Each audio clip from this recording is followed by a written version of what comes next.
Valentine's Day program. This is your host, Dan Weaver. And before I introduce our guest to you today, I want to remind you of a few things. And some of you might want to have a pencil ready. Some of you have been interested in a movie that's going to be made in Amsterdam, and you're wondering when the auditions are. And I do have them today. So you might want to have a pencil, get a pencil and write them down. Just a few reminders. Next week I'm going to have Carl Strock on, former columnist for the Gazette, retired now. He's going to talk about the film that he reviewed, the film American Sniper, and maybe we'll get him to talk about 50 Shades of Grey or any other movies he's seen. Also, I want you to mention that last week we talked about the Buddhist parking lots and how their tax exemption was taken away. Well, they were restored by the Board of Assessment Review, so I thought you might want to know that. I don't know if we had anything to do with it, but anyway, it did happen. Amsterdam Reads, Orphan Train, tomorrow library at the Amsterdam Free Library, discussion at 1 o'clock. That was put off from last week because of the snow last week. Okay, chat, you're listening, you got your pen ready, I hope. Auditions for the film The Last Frankenstein will be held at Fulton Montgomery Community College, it's easier to say FMCC, February 21 from noon till 5. Then it will be held in Amsterdam on February 28 at the Creative Arts Center, 305 East Main Street. Creative Arts Center, Amsterdam, February 28, noon to 5. And finally at Proctor's in Schenectady on March 8, 1 to 5. Children from ages 8 to 13 are needed, and adults of all ages. Now, today I'm going to run a little contest. For the first time, you can win a free copy of my book, first book of my life. It's called The Virgin in the Strip Mall, and I'm not going to explain that. That's the title of it, The Virgin in the Strip Mall and Other Essays on Amsterdam, the Mohawk Valley, and Upstate New York. I'll just read to you what Bob Cudmore said about it after he read it. Dan Weaver has a first-rate mind and an ability to be reasonable and unsettling in his opinion pieces. There's food for thought aplenty in The Virgin in the Strip Mall, his new collection of essays. You won't agree with all of it, but it will get you thinking. Now here's how you can win a free copy. You've got to let me know what well-known, now deceased actor met his wife in Amsterdam, and where in Amsterdam did he meet her? That's not an easy question, I don't think. Now, how can you get in touch with me with your answer? I want you to call between now and 12:15 on my cell phone, which is also my business phone, and leave a message. I'm going to repeat the number a couple times. It is 518-842-7504. 518-842-7504. If you think you know the name of that actor who was not from Amsterdam, but had met his wife, he met the woman who had become his wife in Amsterdam, you can call and let me know who the actor was. If you want to throw in some extra information in case there's a tie, I will use that extra information to pick a winner.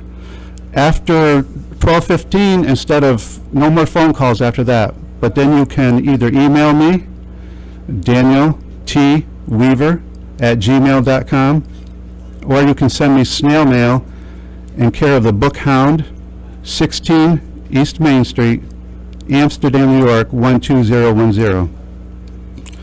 So the first person who can answer that question correctly will win a copy of that book. We had another email from a listener after last week's show who said he liked the show, and in response to our show, he said that he would like to see all church and nonprofit parking lots in the city be put back on the tax rolls, all of them. Well, that was certainly much more consistent than the tack taken by our city assessor, and I would agree with his approach more than I would agree with the approach that the city tax assessor took. Anyway, church parking lots should be tax exempt, and which is my belief, all of them, including the Buddhists, which were unfortunately being singled out and had their tax exemption revoked. Finally, today is the birthday of an Amsterdam, I guess you would call him a native, Tim Buckley. This information is from Mike Cinquanti's Amsterdam birthday blog, which you can find on the internet by Googling Mike Cinquanti Amsterdam birthday blog, and I'd like to get Mike on sometime. Tim Buckley lived in Amsterdam till he was 9 years old. His father and grandfather were from Amsterdam, and they had lived all their lives in Amsterdam. Tim was here till he was 9, and he was quite a musician, put out several albums, appeared on the Monkees. Remember the show with the Monkees back in the 70s? He appeared on their show. You can see him on YouTube playing some of his music. So, unfortunately, he died at a young age, as so many people in my generation did, of taking too many drugs. Today is Valentine's Day, and the title of our show today is The Power of Love. Thomas Merton, who was a monk, never got married, but he said, "Love is our true destiny. We do not find the meaning of life by ourselves alone. We find it with another." Robert Browning, the poet, said, "Take away love and our earth is a tomb." And Albert Camus said, "I know of only one duty, and that is to love." Now I want to introduce our guest today. Her name is Danielle Klemish. Danielle, we'll call her Danny, and I'm Dan, but once she speaks, you won't confuse either one of us. She's very feminine, and I hope I'm not. But anyway, you will recognize the difference between the two of us. I first met her when I launched the Mohawk Valley Independent online newspaper, and she volunteered to write restaurant reviews and did a really good job. And that was when I first got to know her. What else should I say about you, Danny, or do you want to say something about yourself? Oh my goodness, I could talk about me all day. No. Well, you're a mother of 3. Yes, I am a single mom of 3 wonderful, amazing kids, which, if it's okay, I'd like to give them a happy You sure Valentine's can. Day shout out, guys. Mommy loves you. And unfortunately, Danny's husband is no longer in the picture. I wouldn't say that's an unfortunate. Okay. What I've learned about love is that there's a reason or a season that people come into your world, and not everybody's meant for forever, but I have no reason to hate my future ex-husband. He gave me 3 amazing kids, and without him I couldn't have had them. So blessings to him wherever he may be, and I'm happy I have the kids. Well, that's a great attitude to have, because I know a lot of people have become very bitter towards their exes or the person they're separated from, and I think that's a great attitude to have. Before we move along, I want to mention one thing. Valentine's Day in Amsterdam. Do you know what it was famous for? Do you, Danny, know what? No. Snow. There you go. Bad blizzards, as a matter of fact. In 1899, there was a heavy snowfall with violent winds.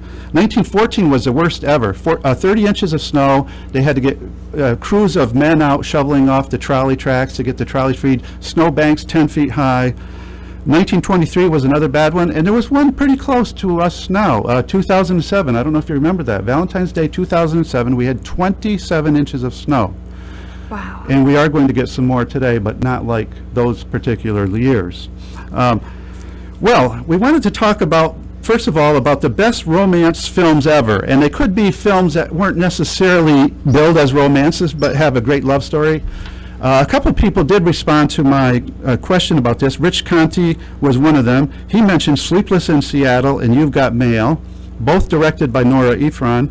Now, both of those movies were remakes of earlier movies. One was a remake of An Affair to Remember, which is a great movie with Cary Grant and Debbie Kerr. And the other is a remake of The Shop Around the Corner with Jimmy Stewart, and I forget who the female lead is in that one. I prefer the older versions to these modern remakes. And then Emily, a high school student, mentioned The Parent Trap with Lindsay Lohan, which I haven't seen, but I've seen the original one with Haley Mills, the Walt Disney version. She also mentioned My Big Fat Greek Wedding, which is a hilarious romantic comedy, which I have seen and enjoyed. Absolutely an enjoyable film. Isn't it? Yeah, it's a good laugh, whether you're into chick flicks or not. To me, it's more of a comedy. Right, it is. Yeah. It is, but there's definitely romance in it. She also mentioned The Sound of Music and My Fair Lady. Oh my goodness, if you're going to go old school. And actually, in 2002, AFI released a top 100 years of passion and romance. And My Fair Lady did make the list. In fact, the 1964 film took 12th spot. That's pretty good, 12 spots. Not bad. What, a list of 100? Yeah, it was a list of 100. The top 5 in 2002's list were, spot number 5 was An Affair to Remember, which came out in 1957. Yeah. Number 4 was Roman Holiday from That's a great one. 1953. And of course, one of my all-time favorites from 1961. In the 3rd position was West Side Story. Another great movie. Number 2 spot was Gone with the Wind from 1939. And the number 1 film, Casablanca from 1942. Oh, okay. I'm going to read you. I picked up a list too. Rotten Tomatoes. Are you familiar with that site? No. Well, it's not quite as well known, I don't think, as Internet Movie Database, but Rotten Tomatoes is a pretty well known film review site on the internet. And guess what their number one film was for romance?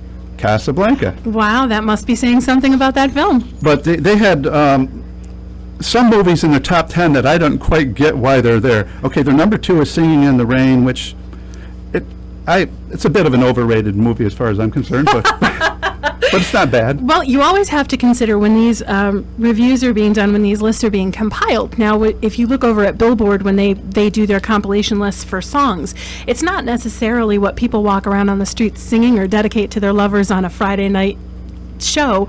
It's how many weeks did something make the top whatever positions. Right. And that's where these lists come from. So I always take that with a little grain of salt when I read these lists. You definitely have to. And some of them, one of them I looked at was put together by film reviewers and so on. Another one was people voting on it. And in that list, The Notebook came in number 1. I'm going to admit I am a female, but I have never seen The Notebook. I've seen The Notebook and I can't stand it.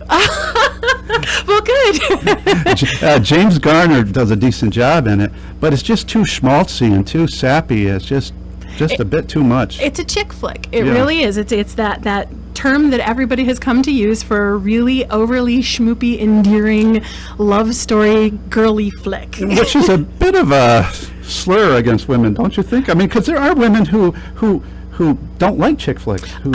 I don't see it as a slur. don't? I see it Okay. more as a categorization. We live as human beings. We categorize everything. Everything goes into a nice little box. Right. And that's how we input data into our brains. As a female, am I offended? No, absolutely not. Well, number 3 on this list, I just don't quite get it. The Adventures of Robin Hood, 1938. Yeah, it's okay, but I don't know that I would call it a romance. 4 is It Happened One Night, which is a romance. I think it was Clark Gable and Claudette Colbert, who I like Claudette Colbert a lot. But that, to me, is another overrated film. The Philadelphia Story is number 5, which I also find overrated, but it's got great actors in it. Jimmy Stewart, I believe Cary Grant, and the other Hepburn, Catherine. I'm a major Cary Grant fanatic. I love Cary Grant, but I don't Absolutely care love for that that man. one. I do too.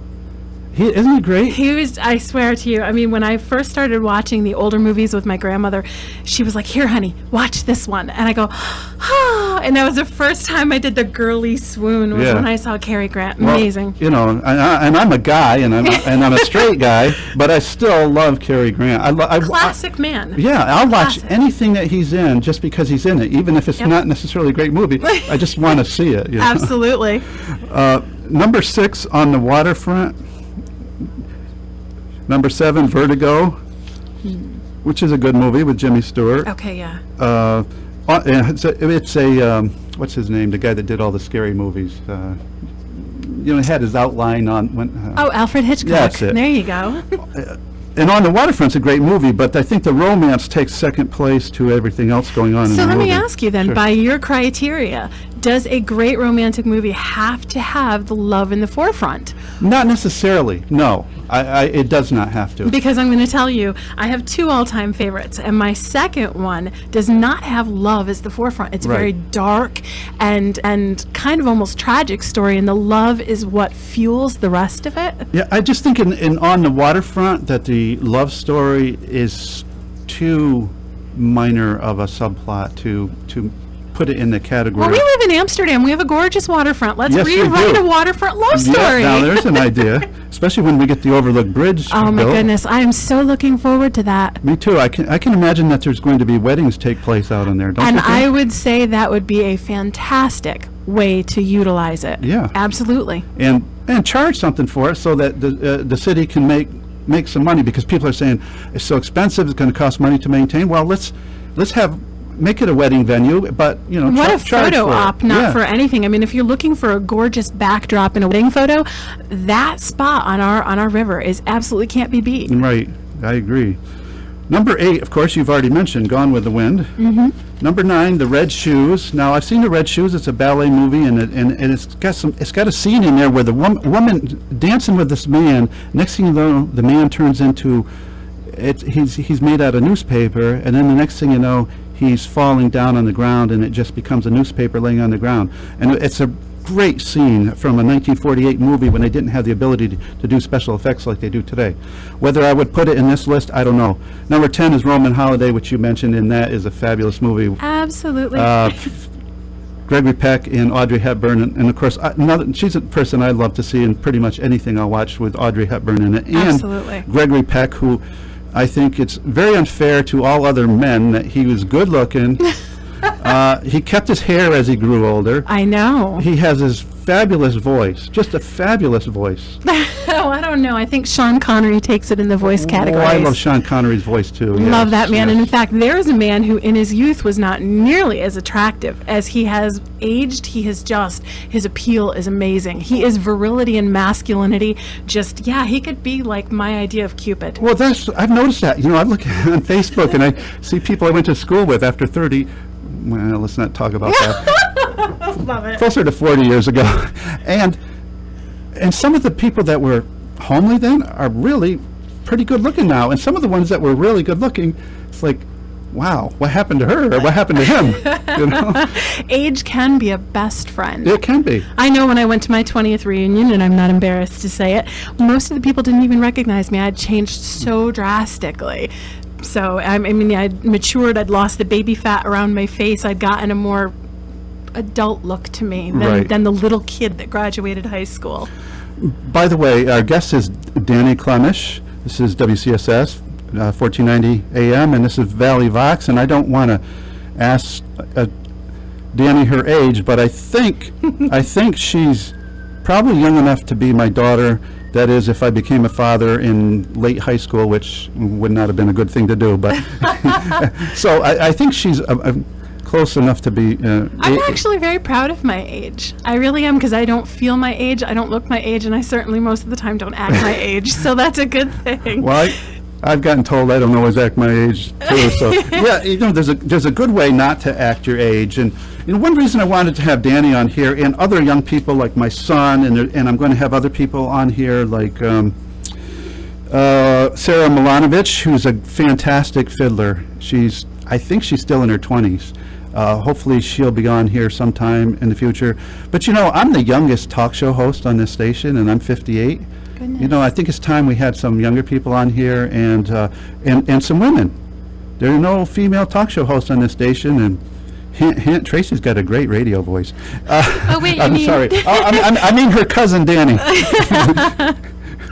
Yeah, well, I do enjoy doing radio. This isn't my first time on, so I've been blessed before to be invited on as a guest. So I was an American Idol reporter for another station. I won't say who. Right. But I enjoyed that gig because I like keeping up with popular culture. I may not always agree with popular culture. Same here. But I Right. like to be aware of what's going on, especially as a mom of young kids. I Sure. need to know what their influences are going to be. Oh, I'm the same way. I mean, my feeling about 50 Shades of Grey is like it's garbage, but I still want to be aware of it because I want to know what's going on. American Sniper, I'm not happy with that movie, but I want to know what's going on. I listen to stations that play very contemporary music because a lot of people in my generation say there's no good music being made anymore. The music died when John Lennon died. And all this stuff. I And disagree. me too. I It's disagree. not true at all. If you look at Ed Sheeran, if you look at Bruno Mars, Right. And I know this is going to draw so much buzz on your station, you might light up the board right now,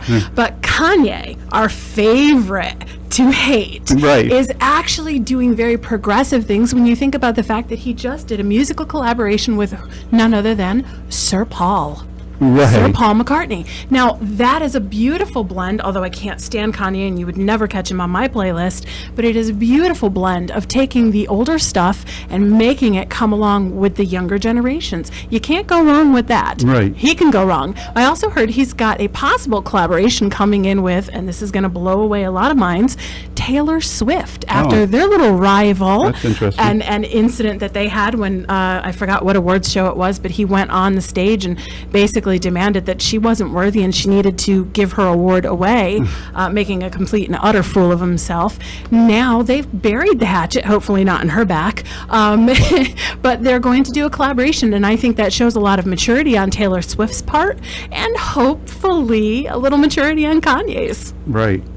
Well, I listen to a lot of new groups. Some of them aren't very well known. Some individual singers like Regina Spektor, she's not a household word. Joshua James, he ends up touring United States and England, but he's not a big name. There's some fabulous musicians out there. Of course, a lot of the younger generation think that Kanye made Paul McCartney what he is. Yeah, I heard that several times. Yeah, Some of the Twitter feeds were absolutely ridiculous. One was quoted as saying, "I don't know who this Paul McCartney is, but he's going to thank Kanye for his new career." That's funny. Oh, the blessed ignorance of youth. Yeah. Okay, so let's get down to what is your favorite romance film of all time, and why? Oh my goodness. Well, that is an easy pick. This film came out, it was directed by Rob Reiner. It was also co-produced by Rob Reiner. The book itself was by William Goldwyn. It had an all-star cast of Carrie Elways, Robin Wright, Mandy Patinkin, who I will brag, I got to see him perform at Proctor's. Ooh. And that was an amazing, amazing night. Chris Sarandon, Christopher Guest, Wallace Shawn, Andre the Giant, Peter Falk, Billy Crystal, and Fred Savage. And as you may have figured out by now, I am talking about the brilliant cult classic from 1987, The Princess Bride. And that's one film I haven't seen, but somebody else mentioned to me this week that it should be in the top 10 or whatever. The thing is, I'm not sure if those top 10 lists have to include box office, and that was where Princess Bride got caught up. It was a box office bomb. Yeah. Absolutely a shame. I will admit, last night was the first chance my little ones got to watch it. They were delighted. There were squeals of laughter and joy, awes, a couple of yucks at the beautiful kisses, but nonetheless, they enjoyed it and can't wait to watch it again. Well, that's amazing when you can have a movie that a mother or a father or family can watch together, because you can't always do that. No, By the way, especially for romances. That's hard.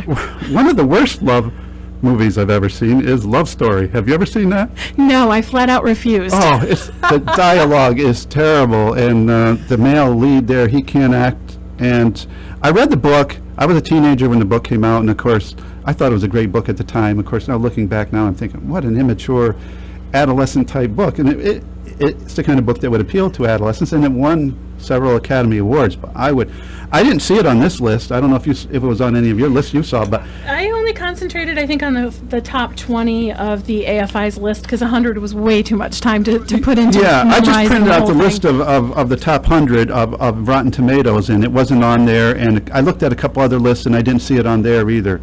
But it was another one of those where they really, tear-jerking type of movies where they're really working to make you cry instead of just letting things happen. See, and that's what's great about Princess Bride. They absolutely left those moments in there with Inigo Montoya when he faces his father's murderer. That love between a parent and child is equally as important, especially, on Valentine's Day as we celebrate Exactly. romantic love. We should also be celebrating familial love. Boy, you're absolutely right about that. I know I blessed my mama with a little gift this morning. The kids made her a card, and I bought her an Alex and Ani bracelet that has a parent's hand and a child's hand.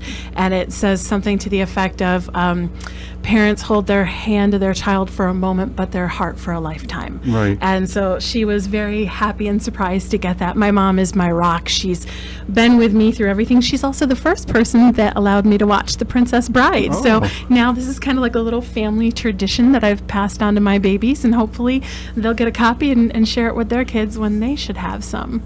That's great, and that's really true. And this week for me, it was a really tough week because my father-in-law passed away. Oh, I'm so sorry. But he was 88, and he had lived, longer than his habits of smoking and eating over the years should have allowed him to. And he was a great guy, funny guy.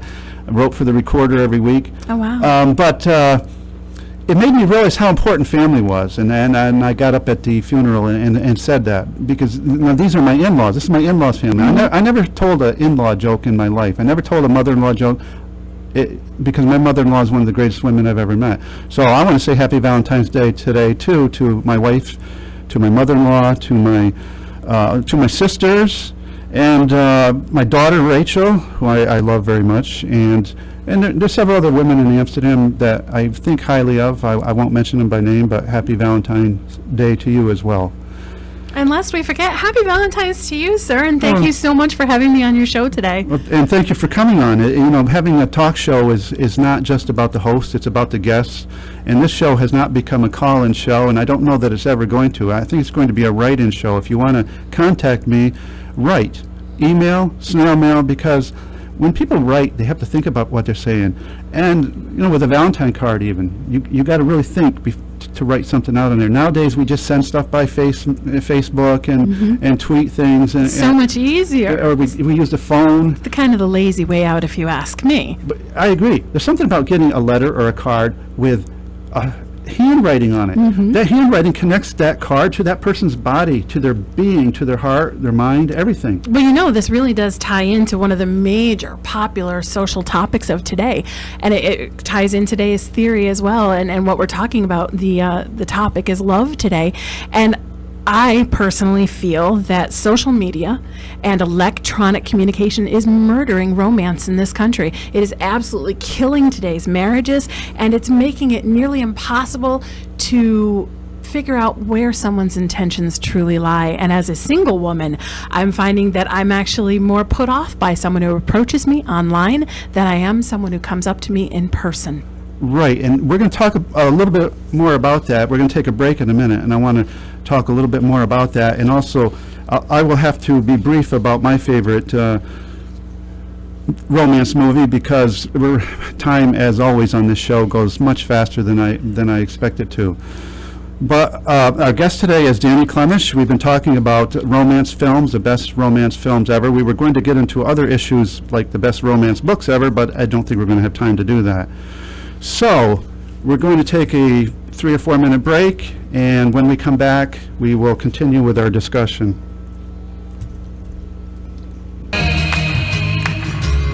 All the girls out of sight, yeah. Taking a look at the weather, brought to you by Patriot Federal Bank, proudly serving Fulton and Montgomery County since 2005, with locations on Route 30 in Amsterdam, Erie Boulevard in Canajoharie, and North Comrie Ave in Johnstown. I'm Tim Everhart with a look at the weather for the Cranesville Radio Network. Today, patchy light snow or snow showers during the morning, and light snow becoming more widespread during the afternoon and evening. Cloudy skies with 10 to 15 mile-an-hour winds and a high near 20. Tonight, occasional snow becoming windy with 15 to 25 mile-an-hour winds. Bitterly cold, a low around 0. Tomorrow, light snow ending before mid-morning. Brutally cold with wind chill values around negative 20 and a high near 6. And that was the weather for the Cranesville Radio Network. This weather report brought to you by Patriot Federal Bank, proudly serving Fulton and Montgomery County since 2005, with locations on Route 30 in Amsterdam, Erie Boulevard in Canajoharie, and North Comrie Ave in Johnstown. We offer a variety of savings and checking products as well as commercial, residential, and consumer lending. Rolling Hills Country Club offers faster play and superior conditions, but we can also host your next special event. Book us for your wedding, bridal shower, corporate dinner meeting, graduation party, or class reunion. We can accommodate your party with our dining hall and outdoor pavilion. You and your guests can also play a round of golf on our pristine course. Don't have a boring holiday party this year? Do it up in style at Rolling Hills Country Club. We're taking bookings now through the end of the year. If you have any questions or want to book your event today, call Rick Walcott at 221-3208. That number again is 221-3208 for Rolling Hills Country Club, 2258 Route 5 in Fort Johnson. A better car from a better dealer. Samson Motor Car, 261 East Main Street in Amsterdam, the area's premier buy here, pay here dealership. Samson Motor Car offers 0% financing, and now that it's tax season, stop in with your refund and Samson Motor Car will get you into a newer vehicle guaranteed. Featuring a great selection of vehicles, you're sure to find something that fits your needs. Stop by Samson Motor Car's 2 lots, 261 East Main Street in Amsterdam, and the former Tambasco Auto Sales Route 5 in Amsterdam's West End. Find Samson Motor Car online at samsonmotorcar.com or give them a call at 627-0011 or 848-7359. Samson Motor Car, where it truly is. A better car from a better dealer.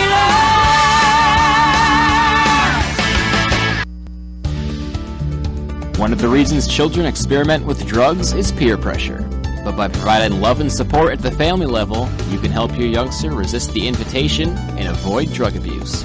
A message made possible by the Shoals Agency of Fort Plain and Johnstown, an independent insurance agency proudly serving New York's personal, business, and life insurance needs since 1854. Representing some of the best businesses in the industry. Call for a free quote at 836-2885. That's 836-2885. Or stop on by at 3 Canal Street in Fort Plain or 86 Briggs Street in Johnstown today. St. Clair Furniture Refinishers, a small family-owned and run business, taking great pride in restoring your long-treasured family furniture. With a process that begins by removing the old finish to reveal the wood's beauty, St. Clair Furniture Refinishers can even repair or replicate certain pieces if they've been damaged. Each and every piece sees a hand-rubbed finish which not only protects, but brings out the natural beauty of the wood for the next generation to enjoy. St. Clair Furniture Refinishers now features upholstery for your home and even fitness equipment. St. Clair still handles a variety of handyman needs, and Barbara has begun to reclaim wood art and custom pieces. Find St. Clair Furniture Refinishers online at restoreit4u.com. Or call James or Barbara today at 518-772-9455 or 518-772-9492 for a free quote. That's restoreit4u.com. restoreit4u.com for St. Clair Furniture Refinishers. Okay, we're back. This is Valley Vox, your host, Dan Weaver, and I'm with Danielle Klemish is our guest today. And before I talk to her a little bit more, I wanted to talk about my favorite romance movie, which is Marty. And probably a lot of you haven't heard it. It doesn't show up on the list, even the top 100 list. 1955, starring Ernest Borgnine and Betsy Blair, won 4 Oscars, I believe. It's about a 34-year-old Italian-American bachelor still living with his mother. He's overweight. He goes to the Stardust Ballroom to try to find a girlfriend. He often goes dancing there. That's where a lot of the people in his New York City neighborhood go. And while there, a guy offered him money to take his blind date off his hands because he didn't like the woman that was on the date with him. And of course, Marty says, no way, that's, he was offended by that anybody would do that to a woman. So the guy finds someone else to do it, and then Marty finds the young woman out on a balcony or rooftop, I forget, crying, and he goes out and starts talking to her, and next thing you know, they're becoming friends. Anyway, she's a school teacher, and they start going out, hanging out, but then he starts getting flack from his friends, flack from his mother, flack from his aunt. All his friends say, oh, she's a dog because she's not good looking. And I won't say any more than that because I don't want to give the end of it away to you, but it's a movie you ought to get and watch if you can from Netflix. Here's why I like it. It's simply a great movie, first of all. Every aspect of it, the writing, the directing, the acting. And another thing, it's about everyday people. It's not about 2 rich people. It's not about a rich guy marrying the poor governess that works for him. It's just about 2 everyday working class people. And it's also about plain people. I'm tired of movies about beautiful people. I'm tired of movies where 2 beautiful, sleek, svelte, perfectly dressed people fall in love with each other. And because most of us aren't that way. Most of us are just average, plain people. There's also a second story in the movie, and that's the story of parents hanging on to their children after their spouse have died. So it's a movie that has several, or at least 2 different stories in it. You've got Marty's mother, who's a widow, his aunt, who is a widow and has to move in with them because his cousin and cousin's wife are going crazy with her living there in this small apartment with their baby. So you've got all this going on. And another thing is, I find it very reminiscent of Amsterdam with its Italian-American community. If you watch this movie, you will really relate to it if you're Italian-American. But even if you live in Amsterdam and are not Italian-American, you will relate to it very, very much so. The butcher shop, everything about it. Well, you've tugged at my heartstrings now. I am an Italian-American, Yes, I know so you I are. think I'm going to go have to get this movie. It's a beautiful movie. There's a TV version starring Rod Steiger Really? 1953, but it's not as good as the one with Ernest Borgnine. Interesting choice for a leading man, Rod Steiger over there. Yes. Interesting. Yes. But Ernest Borgnine, I mean, just so different from, like, if you watched him play a heavy in Bad Day at Black Rock, or if you watched him in Airwolf, it's just he plays a really sweet guy. I often find that some of the movies that are lesser known, that are a leading star that most of us know, but are doing something out of the box from what they normally do, those end up being some of the best movies to get your hands on. Right. I like seeing people go out of their comfort zone and out of the box that Hollywood created for them to step into. Yeah, definitely. Absolutely. And that's one of the problems with Hollywood romance movies. They tend to be formulaic, and Marty breaks out of the box for sure. Well, and I also like the fact that what you were talking about, the fact that, not everybody's a gorgeous blonde bombshell. Not everybody's a Marilyn Monroe, and I certainly don't fit that category as a 40-some-odd-year-old woman who's very, very, very curvy, but I'm still a goddess in my own right. Yeah. And I like the idea of watching movies where I can go, oh, finally, yeah, I could have love too, maybe like this someday, maybe. There's no reason why you can't. Here's a famous quote. Actually, they don't know who wrote it, but it's considered famous. We are all a little weird, and life's a little weird, and when we find someone whose weirdness is compatible with ours, we join up with them and fall in mutual weirdness and call it love. I love that. Yeah, I thought it was great. Your weirdness and my weirdness, we make a great match. Right. There you go. I just want to read one or two quotes from the movie, and then we'll move on to something else. Marty says to his mother, "Ma, sooner or later there comes a point in a man's life when he's got to face some facts. And one fact I got to face is that whatever it is that women like, I ain't got it." And then later on, after he goes out with the young woman, I forget her name in the film, played by Betsy Blair, he says to his friends, who've been picking on him about her, "You don't like her, my mother don't like her, she's a dog, and I'm a fat, ugly man. Well, all I know is I had a good time last night. I'm going to have a good time tonight. If we have enough good times together, I'm going to get down on my knees. I'm going to beg that girl to marry me. If we make a party on New Year's, I got a date for that party. You don't like her? That's too bad." So I thought that was a great quote from the movie when Marty finally stands up to his friends, his mother, and his aunt. So before we move on to my son David, who has shown up here, and he's going to talk a little bit about the Oscars, I just want to ask Danny one or two more things. Where do single people in Amsterdam go to meet anyone? I wouldn't know. Boy, back in the day when I used to be able to go out, we'd all hit Crystal Bar. But since that's not around anymore, I think the newest hot spot would be up at the bowling alley. They do a lot of live music there, and that's always a draw for me. If I am going to go out, I want to be able to see something, talk about something, and interact with a date. I'm one of those don't take me out to the movies dates. Don't. Right. Because we're just sitting side by side. We're really kind of in our own world. When you're watching the movie, you're drawn into the movie, not to your date. I much prefer to go do an activity and then be able to talk, something like that. That's more of a date for me. So, That's a and I good definitely point. have my favorite restaurants in Amsterdam that I think are romantic. Right. So that's always good. Does having children keep some guys away? Oh, absolutely. But as a single mom, I had to make peace with that over the last 6 years. And what I'm now coaching because I'm a support parent now, which is really nice. I'm an advocate. I have 2 children that are disabled out of my 3, and it's really nice to be able to give back. And one of the things that I find moms who are raising disabled children and they're single, they're like, no one's ever going to want me. And my theory is, if someone doesn't want you because you have a child, stop sweating it. He wasn't for you. Exactly. You wouldn't want him. Absolutely. He's not your guy. He's not the guy for your kids. Does it inhibit some men? Sure, but that's okay. Everybody is entitled to either want kids or not. Stop sweating those that don't want you, don't like you, don't approve you, don't see of your beauty. Turn on to the people that do. Focus on them and be happy. For God's sakes, as a woman, I'm going to put this out there.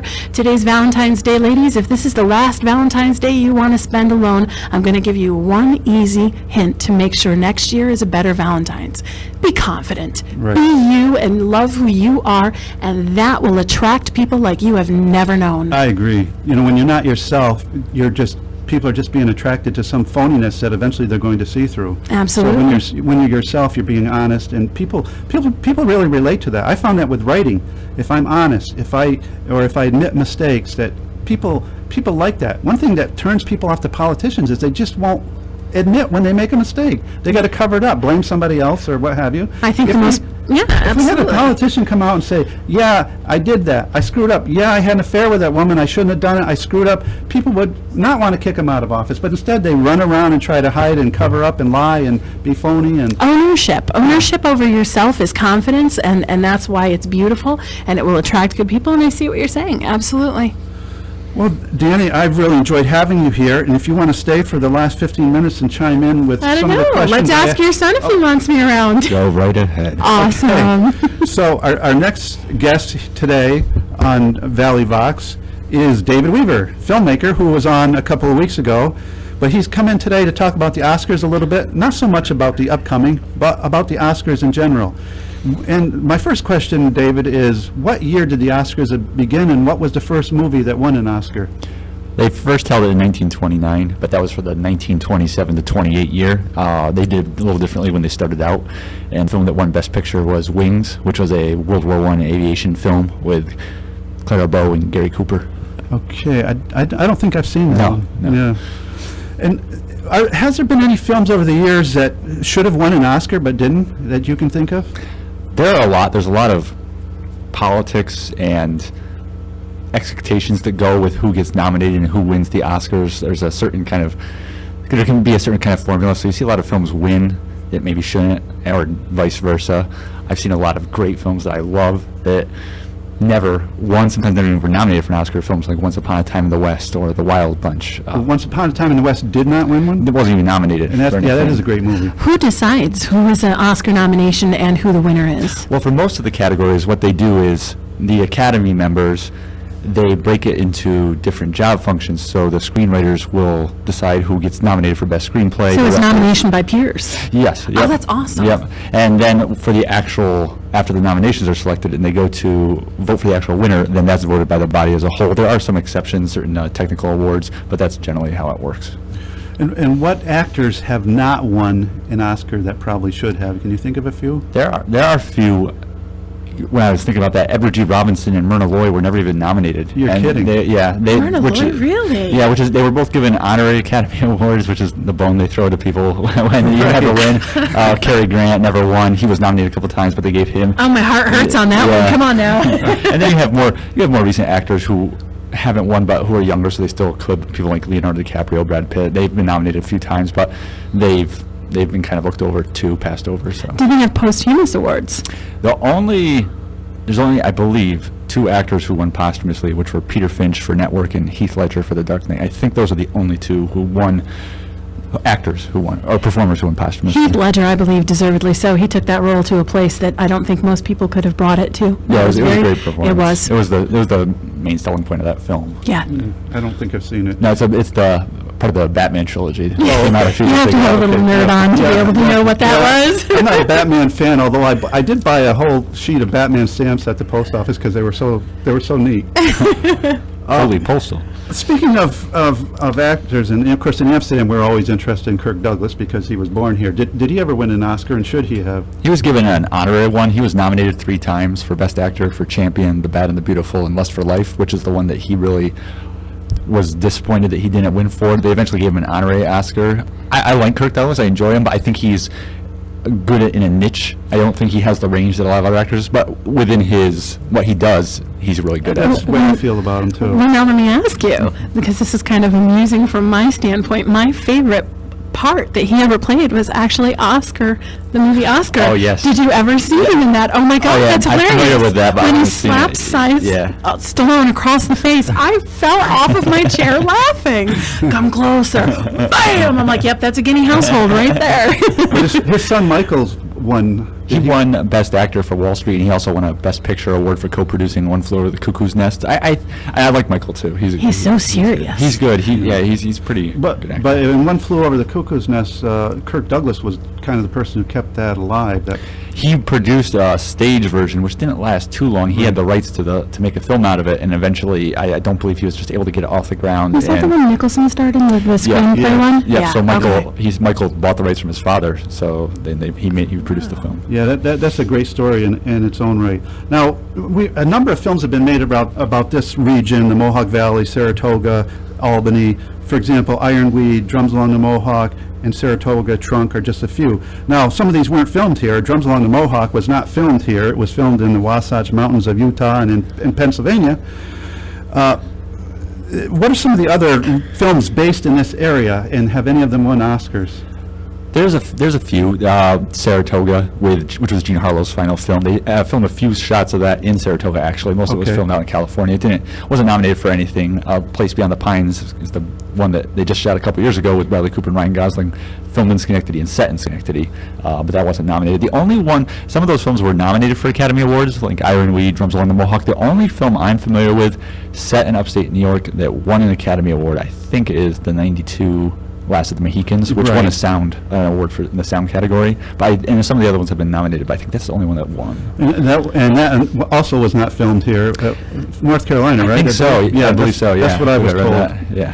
But was that Daniel Day-Lewis? Yes. Yep. And now, of all those James Fenimore Cooper movies about New York State, that's one of the better, right? It seems to me. From an objective viewpoint, it's the one that's received better reviews than most of the other ones. Personally, I don't like it as much as some of the other ones. Right. I was really disappointed, actually, because I really like Michael Mann as the director, but it is generally considered one of the better ones. Can we throw Niagara into the mix? Even though it's up yeah. a little It's bit a little further. farther from here, But but that is my old stomping grounds. And so, yeah, I used to spend every weekend in Niagara Falls when I was going to college out that way. And so Marilyn Monroe and I in Niagara, and love yeah. story. I've seen that movie. I love a Marilyn couple Monroe. times. Well, I think you've already answered this question. Do other things come into play when Oscars are awarded besides the excellence of the film, the acting, and so on? It's the same as with any awards. Sure.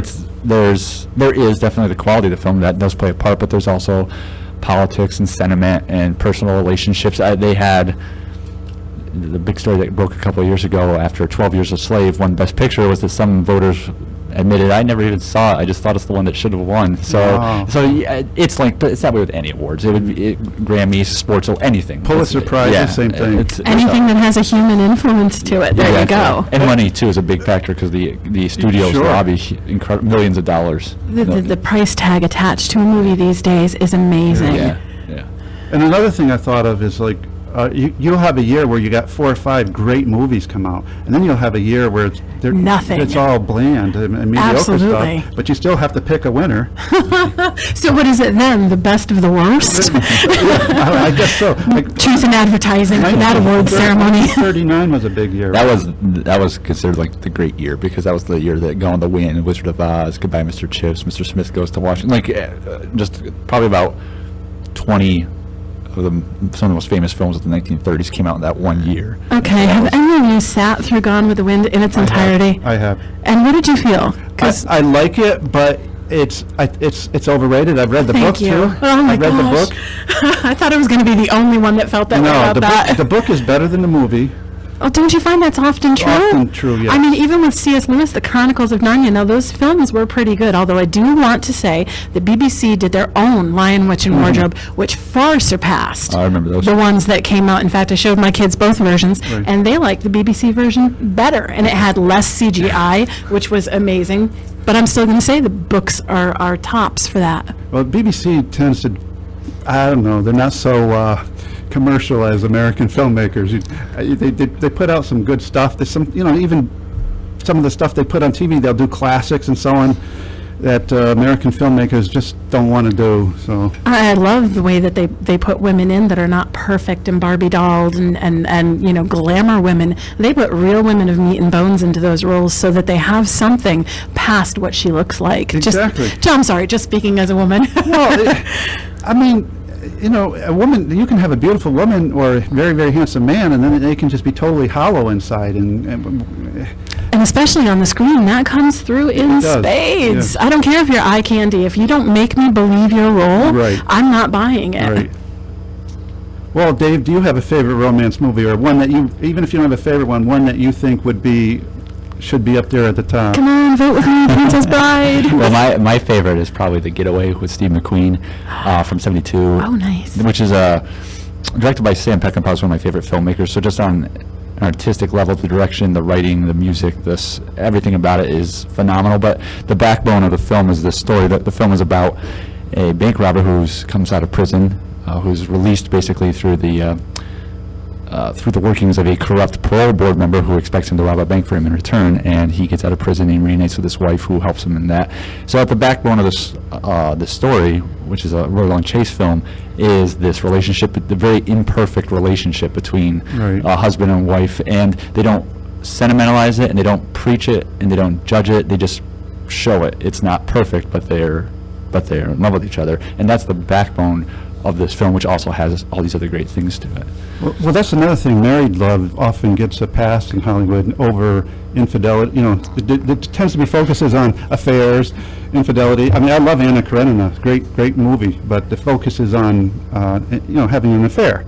It seems like Hollywood has this idea that married love is just so tame, so domesticated, that, the flame dies out and you can't make a good movie about it. But you just gave an example of a film that does do that. Well, I mean, and in society itself, if you ask the youth of today, who is the greatest love story you know, how many of them are going to say my grandparents? Right. How many of them can, I mean, I'm lucky that what you just described about, you don't judge it, it's not perfect, it's not, it's not glamorous. That's my grandparents, and my grandparents, God bless their souls, they're both, may they rest in peace, have gone, but they celebrated anniversaries that most couples today will never meet. And they weren't perfect, and the family all knew the skeletons that were in the closet, but guess what? We didn't judge. We saw that love, commitment, romance had to be recommitted to on a moment-to-moment basis, and that's what my grandparents taught me. So Right. that's what I'm definitely holding out for. Great. That's worth holding out for, especially over one night stands or whatever, because they just, it's a momentary pleasure, but nothing long lasting comes out of it. No fire burns forever unless it's fed. That's right. Well, Dave, I'm going to put you on the spot here and ask you, do you have any predictions about who and what film will win this year's Oscars? I don't know. The front runners this year are Birdman, Boyhood, The Grand Budapest Hotel. Those are some of the most heavily nominated films this year. American Sniper, in terms of the Best Picture win, is kind of coming out of from behind because it was released really late in the year, so it wasn't expected to be a heavy contender, but it's just become such a juggernaut that could pull the Best Picture award. But in terms of most of the awards, it's Boyhood, Grand Budapest Hotel, and Birdman are being looked at as the favorites. How do you feel that stands, though, for a movie when you're going for these, that they came out so late in the year? Don't you think it'd be more fair to pop it over into the next year's categories and give it a little time at the box office and in society to see how it does? I mean, if it comes out in December, is that really fair? I think it is, because you have to have strict rules according to what makes these films qualify. So you have to have a timeline established as to when you choose films from, and also the actual Academy members who vote they get copies. So they're not expected to have to rush to a theater. They get the copies sent to them to watch. Good to know. Good to know. Right. Well, we're almost out of time. I've been talking to Danielle Klemish and David Weaver. They've been my guests today on Valley Vox. I want to read one more quote from Marty, my favorite romance movie. Hopefully you will go out and rent it, and if you agree with me or disagree with me, you're welcome to send me a note, email me, and let me know that. But I mentioned the secondary story, the parents who are hanging on to their children after spouses have died. And Aunt Catherine has this to say in the movie to her sister, which is Marty's mother. "So I'm an old garbage bag put in the street, huh?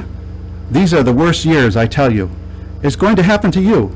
I'm afraid to look in a mirror. I'm afraid I'm going to see an old lady with white hair, just like the old ladies in the park, with little bundles and black shawls waiting for the coffin. I'm 56 years old. And what am I going to do with myself? I've got strength in my hands. I want to clean. I want to cook. I want to make dinner for my family. Am I an old dog to lay near the fire till my eyes close? These are terrible years, Teresa. Terrible years. It's going to happen to you. What are you going to do if Marty gets married, huh? It's a curse to be a widow, a curse. What are you going to do if Marty gets married? What are you going to do?" And Marty's mother responds to Teresa, "Where you go, rain goes. Someday you're going to smile. We're going to have a big holiday." So there was a little bit of humor in that movie as well. And then I would like to leave you with a thought for the day. Another quote I found. "If love is blind, why is lingerie so popular?" Anyway, this has been Valley Vox. This is Dan Weaver, your host, and our guests today have been David Weaver and Danny Klemish, and I hope you'll come back next week and join us with Carl Strock. Thank you for tuning in today and listening to us on WCSS 1490 AM.